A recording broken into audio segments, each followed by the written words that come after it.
Welcome to our very first Summit podcast special. This is an experiment for us. It's the first time we've held a podcast at the Summit, but we thought it would give us the opportunity to dive into a bit more detail on some of the topics we're talking about at the conference this next 2 days. It's brought to you by Grit and Polish by Perfect Storm. That is myself, Amanda Leonard, who's the CEO and founder of Perfect Storm, and my fellow founding co-host, Alison Inman, OBE. Many of you know Alison. She's the chair of TPAS. She has a varied NED portfolio and is a well-known sector commentator. We'd like to start by thanking our sponsors who've made the podcast possible. Housemark, the UK's leading data and insight company, Boyden Executive Search and Consulting, and 3C, award-winning tech, data and digital consultants. Our first session is going to look at the plan for housing and the wider agenda for housing. It's never been a better time to work in housing with so much going on and optimism for the first time in a long time. We're joined by Charlie Norman, who is MSV CEO, and Kate Josephs, who is the CEO of Sheffield City Council. So welcome both. Let's just kick off a bit by talking about the policy landscape, the plan for housing. The sector's absolutely great, isn't it, at kind of narrative once things happen, whether they're good news, bad news. There's lots of talk. You know, is it in the keynote session, if some of you have been in there this morning, you will have heard, is it a plan? Is it a promise? Is it a commitment? You know, what actually is it? But I know, Alison, you've got a thought, haven't you, having had the recent political changes that we've had and all the upheaval. So do you want to jump in? Well, it's been quite a week, quite a weekend, hasn't it? Yeah. I think we finally, at about 9 o'clock last night, got the final list of who's going into the Whip's office, which I think draws a line under the reshuffle. And, you know, for all conference organisers, something terrible happens the night before a conference. I remember we had Brexit in 2016, just before the big CIH conference, and this year we've got a new Secretary of State. And Kate, before you were in local government, you had a long career in the civil service. What happens behind the scenes when you have a forced reshuffle like this, a new Secretary of State? What happens to the machine? I suppose the machine just kicks into action. My own sort of most relevant personal experience was a long way away, which makes me feel very old, when Alistair Darling, who was Secretary of State for Work and Pensions at the time, got moved very rapidly and unexpectedly into transport after Stephen Byers left. And I was in Alistair's private office at the time in my 20s, and it was it's a really interesting thing in that you have been used in lots of cases to working with a minister, and particularly for civil servants who've been working over this last year, and particularly for ministers and secretaries of state like Angela Rayner, who have very strong ambition, who've set a really strong tone. It can be there's an element of almost grieving for what you've lost, but then there's just the job is get on, support the new person who'll be right in there, make sure that they have everything they need, take the time to understand what they need, and also recognise that all of the big priorities of government have been set out in the manifesto. They'll have gone through cabinet and committee, and they'll have gone through agreement. So there shouldn't be. There might be changes in the detail, but there shouldn't be big shifts, unless that is the intent that the Prime Minister has around the back end of the reshuffle. But given that this has been, a forced reshuffle, I think the main thing will just be all of those teams getting used to briefing their new people. And in Manchester, obviously, Angela was one of yours. She was, Is, yeah. Is, still is. But, a woman of, the greatest city in the world. Indeed. Thank you, Alison. So what does it feel like for Greater Manchester? Sorry, Kate. Slightly disagree with that, but, that's my We're going job. to start with the War of the Roses. Yeah, I was just going to say that. We didn't actually realise that, did we? Yeah. So Greater Manchester Housing Partnership, your WhatsApp will be on fire, I'm sure. Yeah, well, it was awful, wasn't it, seeing Yeah. events unfold over the weekend, because whatever happened, and Angela Rayner is an amazing woman who's, comes from her background and knows what it's like to live in social housing, and she was heroic in what she asked for and lobbied for, in the settlement. So I was glad to hear Kate saying that it probably will stay locked down, because I think one of the things that we've really, really struggled with as a sector, although we always get through things, is the short-termism of parliamentary cycles and budgets and all of that. So to have a 10-year plan with some money behind it and a commitment, we need to just get that locked down as much as we can do. And devolution's a route through that, I think, and I'm sure we both will agree on that. I'm from Bolton, so I'd prefer it if decisions about Bolton and Greater Manchester are made in Greater Manchester rather than in Westminster, so through devolution. So I think that's going to be really, really critical going forward. So, and do you agree with that, Kate, on devolution? I mean, Yeah. you were talking earlier, weren't you, about how devolution is definitely a vehicle to be doing some of the partnering that we need to do? Absolutely. I think that I completely agree. I may have spent a lot of my career in Westminster and Whitehall, but I grew up in South Yorkshire. I came back to South Yorkshire because I love where I'm from, and I completely agree that the decisions that affect our communities should be being made by the democratic elected politicians in our communities. Yeah. And I think what we've seen, at least this year, lots of noise, but on housing is really clear direction, really clear strategy, really clear ambition from national government, but also an acceptance that how we do it and the right way to do it needs to be done in partnership with elected mayors and strategic authorities, with local authorities in many cases. So I'd be surprised if we see a row back from that, if I'm completely honest. The challenge will be in the economic context, which is the the big elephant. Well, it's not even an elephant in the room. Everybody can see the elephant in the room. But I think we've got the job of the sector, the job of the system, the job of local authorities, mayoral strategic authorities, is to get on and do now. Yeah, and it's that geopolitical landscape as well, isn't it? It's very, very difficult. Yeah, and in those economic headwinds, I mean, they're set to continue, aren't they? The reality of the delivery phase of that plan and that commitment is still going to be pretty challenging, isn't it? Absolutely, yeah. Sorry, Alison, you go. You jump in, yeah. So I'm just You've got to get 6 podcasts worth into 3 anyway, haven't you? So I'll let you crack on. Yeah.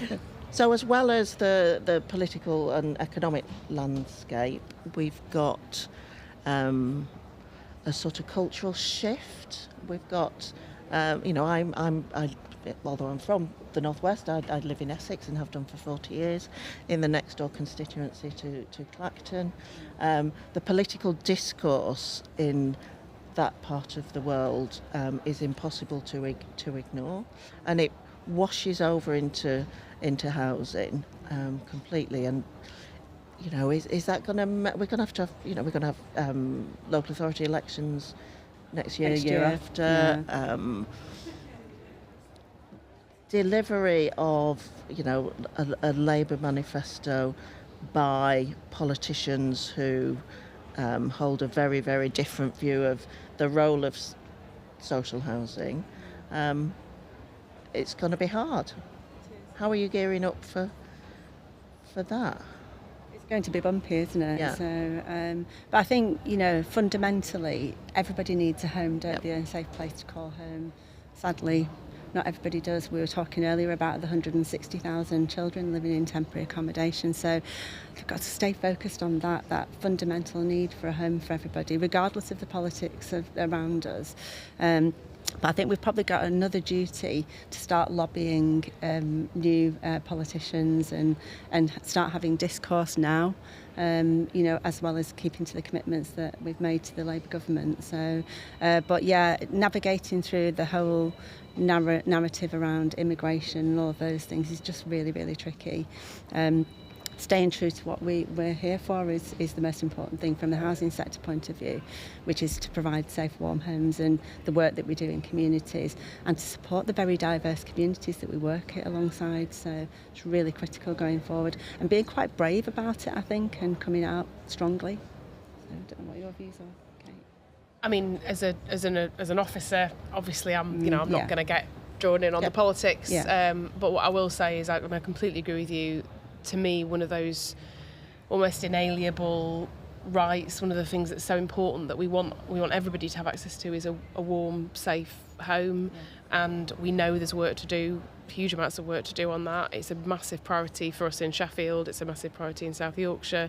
That's because it's a priority for our communities and for our people, all of them, all of those diverse communities. So I think we just need to focus on delivering. And I guess one of the challenges, which is regardless of the party political aspects of it, we have seen over recent years just this very, very fast changing dynamic in politics, and the nature of housing is that it needs to be we need to be thinking about 10 year, 15, 20 years hence. That's part of why it's been so difficult. So I think one of the things that it's really important that we remain consistent on as a sector, whether it's in sort of housing association world, in investor, developer, local authority, is about that understanding that we need to be thinking on those longer term timescales and being brave. That's something that takes bravery, because it's really easy to be sort of buffeted by the winds, but if we can just keep focused on the long-term plan, it's really important. So to just finish off on that, because there's one thing we can look to in the past. Kate and I earlier were touched on HRA reform. I was chair of the National Federation of Elmos at the time, and that was a remarkable change from the subsidy system to self-financing that actually straddled not just a change in minister, but a change in administration. So John Healey did a lot of the heavy lifting on that, but it was picked up by Grant Shapps, and it was him who steered the legislation. That is quite unusual to get that, but I think that's because of the narrative and because of it was a completely depoliticised argument that was made for for reform, and I think maybe we can learn on that, learn from that now. Yeah, it's a good shout, Alison. Yeah, definitely. But what about, the narrative is so polarised, isn't it? I mean, you're seeing that across the whole of Europe, aren't you, where everyone is, kind of emulating when they're on a hard left or right. They're kind of emulating that politics of Trumpism. I know we're not political here, but, how do you... locally, I mean, it's come to you first, Charlie. I mean, locally, how do you kind of drown out the narrative and get on with that really important job that you've just both been talking about? Well, it comes back to that support, massive support that we've got for devolution, and not having Westminster-centric policy. And the two things have to come together. Sorry about that. Yeah, don't worry. A little water. Cheers, everyone. Yeah, cheers. Yeah, it is water, I promise. Yeah. So, it's that local decision making, hearing the voice of the community, local influence. So I think we've really got to focus on devolution. I don't know what the changes will mean for devolution, and I don't know what other parties' views are of devolution. So, but I think that we've got to be, it's critical that we stick with that. And the power of partnership and collaboration and collaborative advantage that can be had through things like housing partnerships. So, for example, in Greater Manchester, we've got the 26 housing providers. We work together at scale. Very mature partnership. We've got over ourselves a long time in terms of being competitive, but working together for the greater good, and with a firm commitment, a tripartite agreement in place with the combined authority and the NHS as well, and focusing on delivery. Deeds, not words. Yeah. So we've got to carry on with that. Tell us about, because lots of people are going to be facing the start of that journey that you're quite a long way down now. You've described, we all know that, your area, your region has a very mature setup now. What advice would you give to kind of regions and areas starting on that journey? I feel like I'm the mature one now, but Do you? I think it's that power of collaboration. It's just so important. They could do more collectively together. So I would say getting alongside the mayor was really important for us. So when Andy Burnham was first elected, he put out straight away that he was really concerned about rough sleeping and homelessness. So we worked together on a social impact bond and the Housing First programme as it came. Hundreds and hundreds of people have come off the streets into a very supported environment and have a home now, so which is great. Got stuff done, so very much focused on action. And then many commitments around health inequalities overall, building more homes, the work we do in the community, living well, and having a great place to grow up, get on and grow old. So, how did you cut through you said being close to the mayor, a bunch of CEOs, all with the agenda to do it together and be close to the mayor. Yeah. How did you decide who had what conversation? So, because that doesn't always work naturally, does it? You must have had some kind of jostling for who was doing what. And I was there in the very first meeting. It did feel a little bit like that. It's like, right, well, I'm not going to share the dark secrets of my business plan, but as we speak, we're looking at our business plans and capacity to do more and sharing that information, which is great. So I think it's just come with time, and unfortunately it has taken time. So that is something, to focus on, and building relationships and a coalition of the willing, and making sure that, it is about the greater good. It's not about individual organisations. So, and when you start to see things happen and things get done and at scale, then it just builds more confidence. It's momentum. So, it's momentum. It's got a lot of, the 4 local authorities within South Yorkshire are all stock retained, whether they're Elmo or local authority run, which gives a completely different dimension. Yeah, so, one thing I just don't want to lose sight of is, to the original question, is the point around part of the way that we stay focused on this is by continuing to work really hard on engaging with our tenants, customers, and understanding what they need. And I think all of us, whether we're stockholding authorities or whether we're housing associations, are on a kind of constant journey of continuous improvement to do that and to really listen to our communities. And that's where you cut through some of the political, national, global noise. You get in there because what's needed, even with it, within a city like Sheffield, hugely diverse across our different communities, we need to understand the different needs, whether it's spatial communities, communities of interest, communities of culture. So I guess one of the things I think is really positive about this conference, this summit, is that feels like a really strong theme that's coming out in so many of the sessions. On the point around partnership and collaboration, we do have a different context to GM in South Yorkshire, but actually have really taken a lot of inspiration over the last few years from what GM have been able to do. As Alison said, the point around we're big stockholding authorities in South Yorkshire, so it's a slightly different dynamic, but we've similarly set up what is now a really, a few years in, quite a mature partnership across all of our housing associations, the South Yorkshire Housing Partnership. We've benefited from the fact that some of the individuals working in that partnership are also involved in the GM. They are. So actually there is a knock-on, which is that if there was any individual learning for individual CEOs on how to do it, then they're bringing that from GM. Yeah. And then also, I suppose, a really specific thing that we're incredibly proud of in Sheffield, working with the Mayor and with South Yorkshire, has been the work we've done on the Sheffield Together Partnership for Housing Growth. And that's us, Homes England, our housing association partners, also our property association, so our private sector development industry in the city. I chair that growth board, which is every quarter, and we've gone from a position where, as a city, our delivery of our plans for delivery and housing growth were honestly 5 years ago non-existent, to one where we've got a very ambitious plan backed up with detail, huge amounts of investment from Homes England. We've got the right people around the table, and that momentum is there. And exactly as Charlie says, once you start to get that momentum, it's very what's the word I'm looking for? It's sort of it takes away that there's no benefit in anyone. Sort of anyone who turns up with ego, or anyone who turns up sort of wanting to showboat, is they're behind the they're behind the curve. The people on the journey are the people who've got around the table, who've built relationships, who've been willing to be honest, who've been willing to challenge each other using data. So it feels, I think there are some really great examples of partnerships all over the country actually, and we need to be, we need a benefit of devolution, I think, is that there's a sort of willingness to allow those partnerships to mature in the way that works for the place that we're talking about. And we are speaking to each other a lot as well. All of the housing partnerships across the pan-northern partnerships, we're speaking regularly and sharing ideas and collaborating on lobbying and things like that, which works really well. And what's been the catalyst for that kind of working cross-region? I mean, you talked about taking the lessons from GM. Charlie, you talked about working with other areas.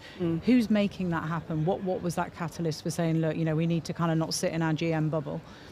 Well, there's this idea of the Great Northern Mayors, and we know that the mayors are all speaking very regularly. There are broader things that are happening around transport and education and skills and culture, and housing is really, really important to the mayors. So and the housing partnerships are supporting the strategic authorities, easy for me to say. So it's important that we're all sharing and collaborating. So we've just launched the Good Landlord Charter in Greater Manchester and talked to people across in Yorkshire about that. And we lobbied on the spending review together as well. We submitted a particular, we submitted a joint submission. That's a real change in the housing sector. I mean, when I moved over more from the local authority world into the housing association world, I couldn't get my head around for a few years how much competition and ego, and I think we've lost a generation of people who types of leaders who do. We're seeing a lot more women's leadership, and I think that I would say this, wouldn't I? But I think it makes a massive difference. I was really struck, and I'm very open on the record on this. When I came into local government, I was really struck by the level of what I would say is completely pointless competition between places. Now, we had a little joke earlier on about, which is the best city in the world. We're friends, really. But the point is, they're both great. They are both great. As a country, we should have multiple amazing great cities with different things about them and different regions. And I think one of the things that's driven the sort of logic that sits behind the collaboration that's happening across the north is one that's economically is really sound, which is, we're not far. These are places. The distance from Liverpool to Sheffield is about the same distance as from one end to the other of the Queen Elizabeth line. These are agglomerations. Don't get on trains. Not after yesterday. A lot longer to get here. But the kind of agglomeration potential of our different places is huge, and actually housing and housing growth is going to be core to that. The densification of our places is going to be core to that. So, and then linking back to the point around communities and people, if we're doing that as housing associations and local authorities and mayoral strategic authorities who understand our places, we won't just be putting up, boxes of cookie cutter. Units. We'll be building neighbourhoods, we'll be building places and homes for the people. Is that the risk? So we again touched on earlier about the 1.5 million, massively aspirational target, already weaponised across the political world. And is there a risk that will drive standards down in order to reach numbers? I mean, Kate, earlier you gave a very good rebuttal of that. Yeah, I mean, look, there's always a risk, and the history is littered with targets where the target's been met and the point's been missed. I think this is where the kind of devolution intersection again is really important, because those of us who are in our places, yes, we want to meet those ambitious targets, and we need to, but we also know that if we don't do it in a way which is inclusive, that builds sustainable communities, that thinks about infrastructure, that thinks about placemaking, that, dare I say it, thinks about design. If we don't do that, then the consequences will be with us for a very, very long time. And we've all got places where we've all got places in our cities and in our regions where we can see the consequences of short-sighted decisions in the past. So I think the sort of balancing factor against the risk that we end up with a very sort of nationally led numbers, units, is that we have that devolution conversation happening. I hope, at least, and I think that's what we need to be held. That's what I want us to be held to account for. It's homes and places, isn't it? And there's that massive need to factor in regeneration as well, and place-based, but also people-based regeneration, as well as the building of new homes. And that homes, not houses. I mean, of course, there is also another thing as well, Alison, as you said, about the cultural changes we've seen over the years in terms of leadership in particular, but there's also the harsh reality of the economic situation. I mean, if we don't partner, we can't do it, can we? I mean, there just is not enough capacity in the system to do it anyway. So we have to kind of crack on and do it. Yeah. So one of the things I would, I'm chair of GPATH, worry about is the drive for growth. What does that mean about conversations that are not happening in other places? And, one of the reasons Charlie is, unique in the housing world is I think you are possibly, maybe Paul Smith, but you and Paul Smith probably the only CEOs who have done tenant engagement jobs. Yeah. And I was really pleased, Kate, to hear you immediately talking about how we engage with our tenants, but also our broader communities. And sometimes if you looked at the sector 10 years ago, it was very much growth, and actually we forgot about people who are living in the homes that we are responsible for. Then it moved to lip service, kind of tick box, co-design in inverted commas. And then a lot, 72 people died, and suddenly, we've got a new regulatory regime. So I'd be really interested in both your perspectives, both from a housing association and a local authority perspective, about how we can centre, genuine community engagement in what we do. I'm happy to. I suppose I'll start by saying, as a large stockholding authority, I know that we've got a lot still to do in Sheffield, and we've got some real strengths. We're really lucky in Sheffield. We've got some incredible TARAs who are really engaged and really care about, in lots of cases, way more than just the fabric of the buildings, that care about their communities and the way. And I've spent time with a number of our TARAs and seen what value they're bringing to their places, and I think that is really, really important. I guess I think there's interesting stuff to be thinking around technology and around innovation and digital. This is something that, we have to be careful not to sort of see this as a shiny thing, but the way that people engage now is so fundamentally different to the way it was even a few years ago, certainly pre-COVID. I think we've got to be really mature in thinking about how we connect with people. We've just done a review and some quite big changes to our allocations policy, and one of the best things about that has been the level of engagement we had with people on the waiting list, which is a good example about actually it's not just the people in our homes, it's the people who aren't accessing those homes and need to, and understanding what they need. I think there's a lot of really important work to do around engaging with communities who are seldom heard and who historically, as big organisations, often, albeit we're 4 women sat here, we are not ethnically diverse remotely, and really, really important to be making sure we're thinking about ways of engaging our really diverse communities. And I think there's something about how we get our teams better able to use and triangulate all of that different data, both quantitative and qualitative. I think there's a lot to do, but to me it's the sort of, if we were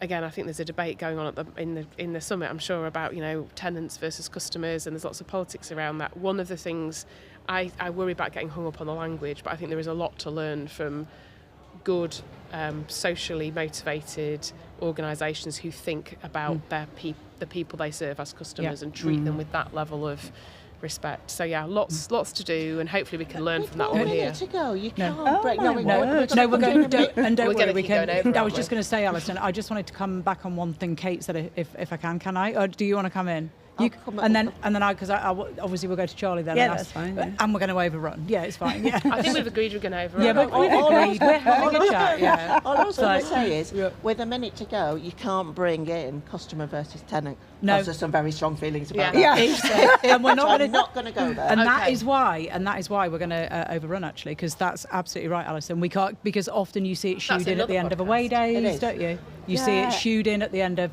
an agenda. You see, so actually we are going to overrun, and we are going to talk about the tenant experience. I mean, one of the things that I really liked about what you said, Kate, was the fact that you're getting out there and having those conversations with people who that do not yet have a home, because they are the people that we're trying to serve. And I think it's interesting, Alison, that you talk about the kind of the tenant voice, but coming from the private sector, I mean, I've worked in housing for 15 years now with all sorts of organisations, but my background was customer facing in the private sector. I worked for Sainsbury's, worked for Compass Group, worked for Granada, worked in America. I know you did, Kate, as well. Same time as you, actually, in Washington, bizarrely.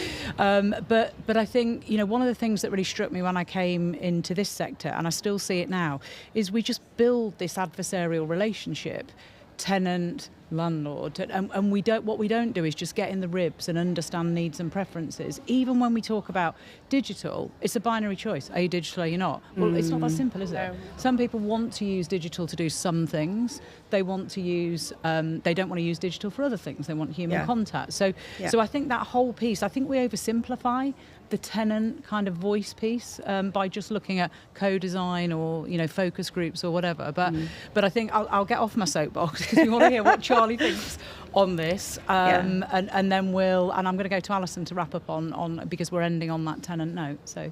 Yeah, absolutely. No, I completely agree with everything that's been said, and we're all here for one thing, aren't we, which is to serve the people in our communities. And I've always been really lucky because I've worked consistently, probably because I've chosen to, with community-led organisations. So, organisations that reflect the diversity of people that they serve. So a couple of things, as well as agreeing with everything that Kate said, is thinking about future generations. That's some work that we've been doing in Greater Manchester, thinking, what are the aspirations? And there's almost a loss of hope with young people as well at the moment. So quite a bit of dialogue and discussion with younger people about their aspirations, about where they want to live, the types of homes and jobs and skills. I mean, we're major employers, aren't we, as well? Totally. So getting people into our sector. And then the Boost programme, which is about getting more ethnically diverse leaders into the sector as well. So critical that everything is driven. And, I just think drill it down to one particular project MSV is working on at the moment. It's the Reno nightclub site in Moss Side. Very exciting. We're just going for planning, and it's got the potential to build 212 new homes for people, desperately needed new homes. It's very much been driven by the community, how that whole scheme has been designed, and it's been completely changed over the last 2 years in terms of the engagement that we've been doing with people. So, and looks and feels like something that the community can really own and get involved so with. Genuinely community-led, community design. And we've got great examples of that, haven't we, across the sector, but we seem to only focus on the negative at times. Absolutely. I think we're in danger. And if there's a thing about the sector in some parts having been a bit paternalistic, and I think that I'm sensing, I don't know if Alison is agreeing with me, might be driven by regulation, but we're here for one purpose, aren't we? And totally. So that paternalism and that view of tenants is changing, I think. Cards on the table, which is great. I hate that. Yeah, I absolutely hate it that as well. In fact, in equal measure, the other one I hate is when we do a lessons learned exercise, like it's some absolution of things we've got horribly wrong, and then file them away under L for lessons learned. It's good business as well. Your customers driving things, So and I love the fact that you're talking about future consumers as well.